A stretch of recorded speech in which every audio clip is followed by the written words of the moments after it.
Nosso texto básico está em Mateus capítulo 16. Por favor, abre a sua Bíblia, Mateus 16, verso 13 ao 18. Diz assim: Indo Jesus para as bandas de Cesareia de Filipe, perguntou a seus discípulos: Quem diz o povo ser o Filho do Homem? E eles responderam: Uns dizem João Batista, outros Elias, e outros Jeremias ou algum dos profetas. Mas vós, continuou ele, quem dizeis que eu sou? Respondendo Simão Pedro, disse: Tu és o Cristo, o Filho do Deus vivo. Então Jesus lhe afirmou: Bem-aventurado és, Simão Barjonas, porque não foi carne e sangue quem te revelaram, mas meu Pai, que está nos céus. Também eu te digo que tu és Pedro, e sobre esta pedra edificarei a minha igreja, e as portas do inferno não prevalecerão contra ela. O Senhor abençoe a sua palavra ao nosso coração. Vamos fazer uma oração? Soberano Pai, louvado seja o teu nome por esta hora tão feliz de estudo da tua palavra. Fala conosco, soberano Pai, pela tua palavra que é a verdade. Obrigado pela presença do teu Espírito Santo aqui com o teu servo. Eu me entrego na tua mão. Que o Senhor abençoe a minha vida e abençoe também, ó Pai, toda a Igreja Presbiteriana de Carapina. Cada membro, onde estiver, dá a graça, o consolo do teu Espírito, a bênção do Senhor a cada coração. Oramos, ó Pai, em nome de Jesus Cristo. Amém. Meus irmãos, lemos aqui no Evangelho de Mateus, que foi escrito por volta do ano 80, depois de Cristo. E no texto que nós lemos, Jesus levanta uma pergunta diante dos apóstolos, dizendo para eles: Quem diz o povo ser o Filho do Homem? Encontramos aqui no texto, conforme lemos, duas respostas. A resposta errada do povo que não conhecia quem era Jesus, não sabia da sua procedência divina. E nós encontramos também no texto a resposta correta, que o apóstolo Pedro disse assim: Tu és o Cristo, o Filho do Deus vivo. Jesus é o Messias, Ele é o Senhor da Igreja. E neste momento, queremos falar sobre Jesus e a Igreja. Primeiramente, Jesus é o fundamento da Igreja. Lemos aqui no verso 16 e 17, respondendo Simão Pedro, disse: Tu és o Cristo, o Filho do Deus vivo. Então Jesus lhe afirmou: Bem-aventurado és, Simão Barjonas, porque não foi carne e sangue quem te revelaram, mas meu Pai que está nos céus. Jesus é o fundamento da igreja. Por quê? Porque ele é o Messias, prometido por Deus, o resgatador que Deus prometeu desde o jardim do Éden. Deus deu a sua palavra, que enviaria alguém com autoridade divina para esmagar a cabeça da serpente. E este alguém é Jesus Cristo, o único fundamento da igreja. Não há outro fundamento. O apóstolo Paulo, escrevendo aos Coríntios, no capítulo 3 da sua primeira carta, no verso 11, ele escreveu assim: porque ninguém pode lançar outro fundamento além do que foi posto, o qual é Jesus Cristo.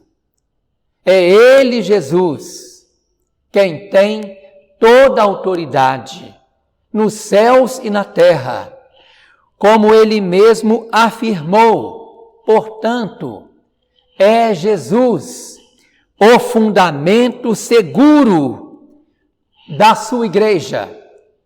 Isso significa dizer que ele é o fundamento seguro da nossa salvação. Vejam bem, primeiro ele desceu do céu, o Verbo se fez carne.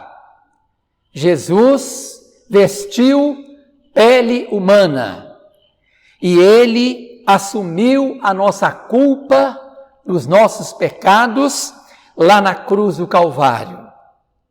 Depois disto, ele foi sepultado, mas ressuscitou e subiu ao céu, vencendo a morte. Jesus não ficou na sepultura, ele ressuscitou e está no trono, à direita do Pai. Encontramos aqui na Bíblia, em Hebreus, capítulo 1, uma passagem magnífica que nos fala assim: havendo Deus outrora falado de muitas vezes e de muitas maneiras aos pais pelos profetas, nestes últimos dias nos falou pelo Filho, a quem constituiu herdeiro de todas as coisas, pelo qual também fez o universo. Ele que é o resplendor da glória e a expressão exata do seu ser, sustentando todas as coisas pela palavra do seu poder, depois de ter feito a purificação dos pecados, assentou-se à direita da majestade nas alturas. Jesus está à direita do Pai. Ele é o fundamento da igreja. Como cantamos naquele hino maravilhoso, 298, diz aqui a primeira estrofe: da igreja o fundamento é Cristo o Salvador. Em seu poder descansa e é forte em seu amor, pois nele alicerçada, segura e firme está, e sobre a rocha eterna jamais se abalará. Jesus é o fundamento da igreja. Tudo bem. Uma segunda lição do nosso texto básico: Jesus é o edificador da igreja, conforme lemos no verso 18. Diz assim: também eu te digo que tu és Pedro, e sobre esta pedra edificarei a minha igreja. Jesus Cristo é a pedra basilar. Ele é o alicerce inabalável. Estamos solidificados em Jesus Cristo, o edificador da igreja.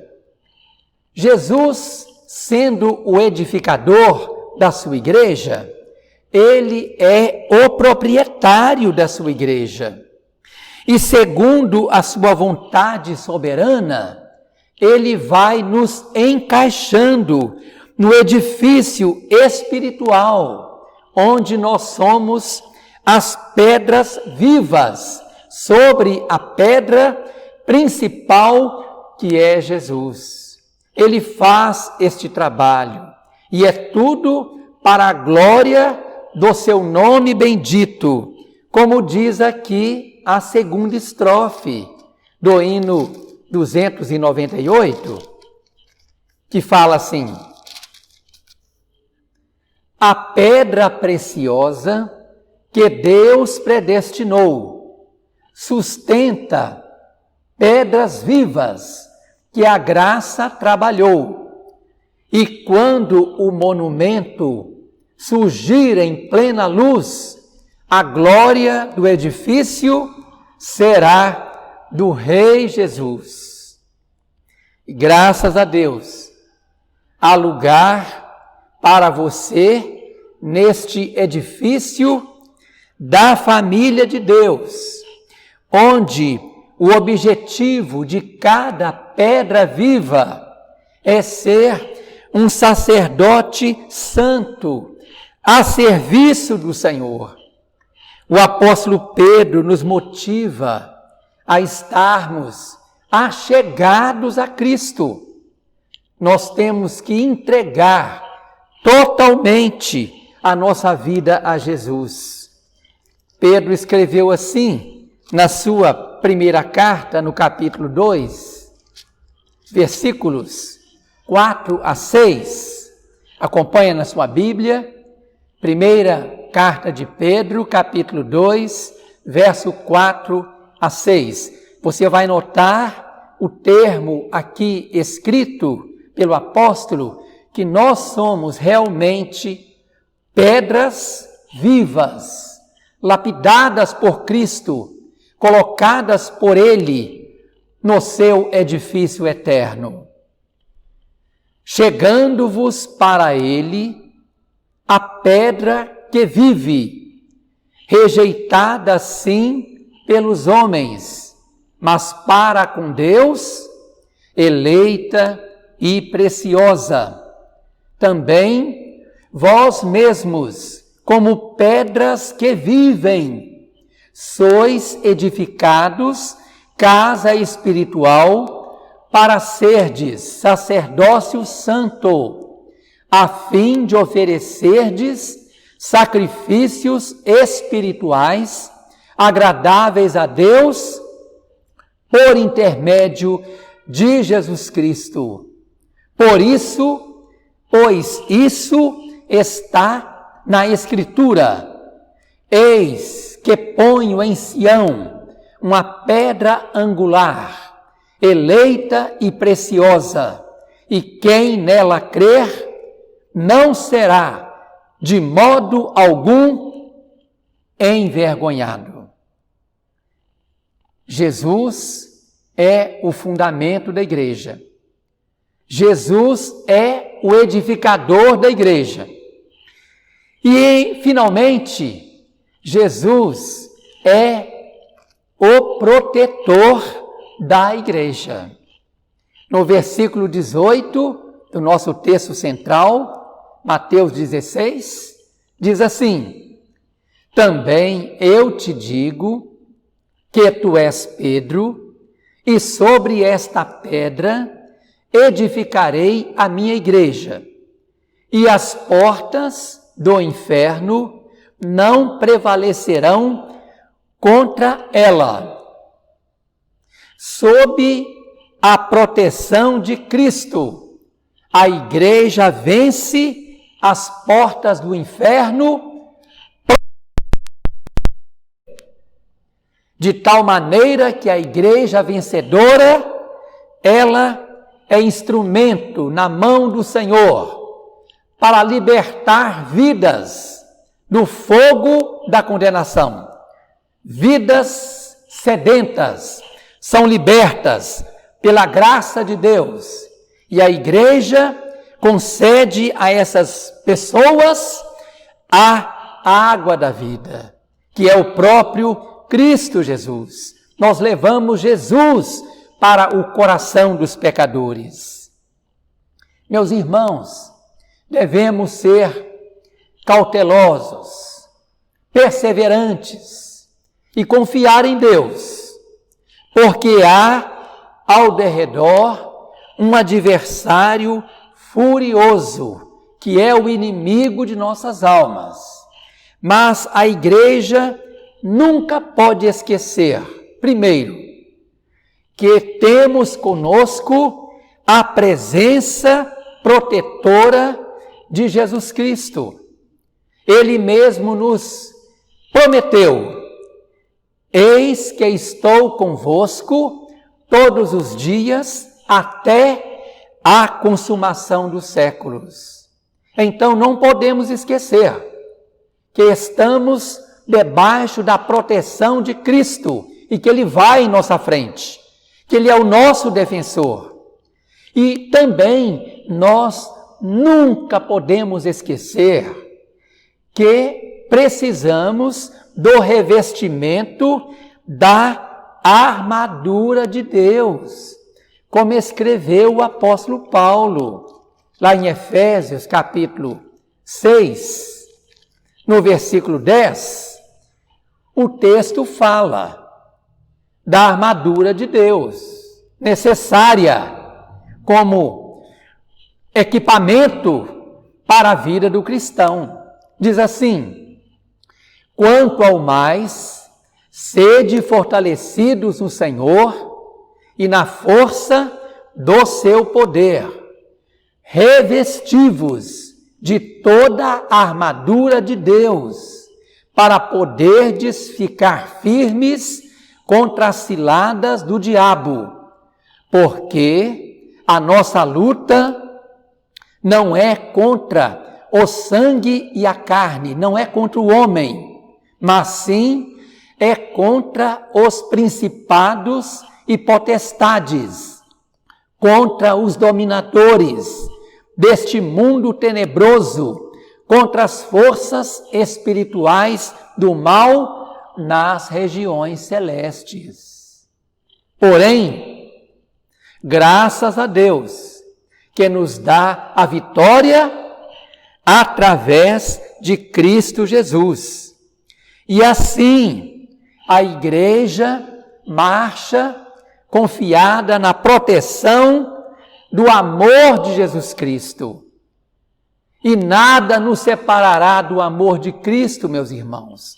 É promessa de Deus. Ainda marquei aqui, Romanos, capítulo 8, texto conhecido, mas que promessa valiosa, que nos fortalece na nossa caminhada cristã, quando o apóstolo Paulo disse assim, Romanos 8, verso 37, em todas estas coisas, porém, somos mais do que vencedores, por meio daquele que nos amou, porque eu estou bem certo de que nem a morte, nem a vida, nem os anjos, nem os principados, nem as coisas do presente, nem do porvir, nem os poderes, nem a altura, nem a profundidade, nem qualquer outra criatura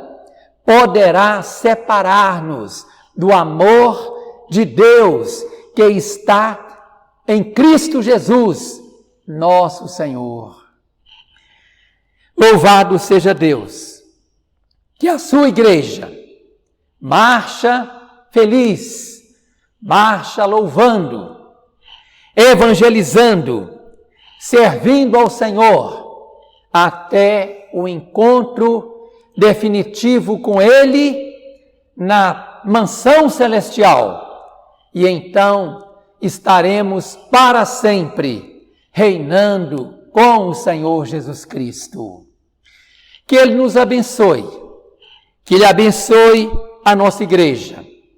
Voltando àquela pergunta que lemos no início, Jesus perguntou aos discípulos: quem diz o povo ser o Filho do Homem?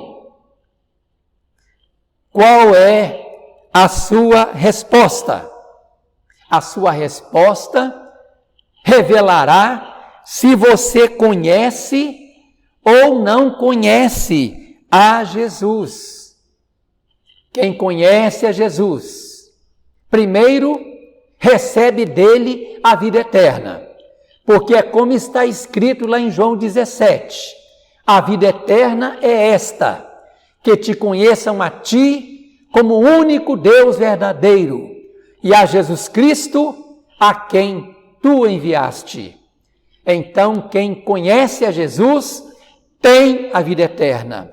E também, quem conhece a Jesus participa da sua igreja, se envolve com a sua igreja. E a última estrofe aqui do maravilhoso hino 298, para encerrar: neste edifício santo que visa ao teu louvor, esteja a tua bênção.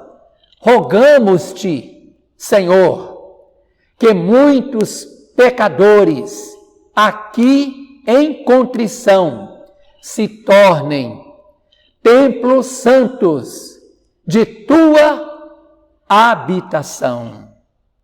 Seja assim na sua vida.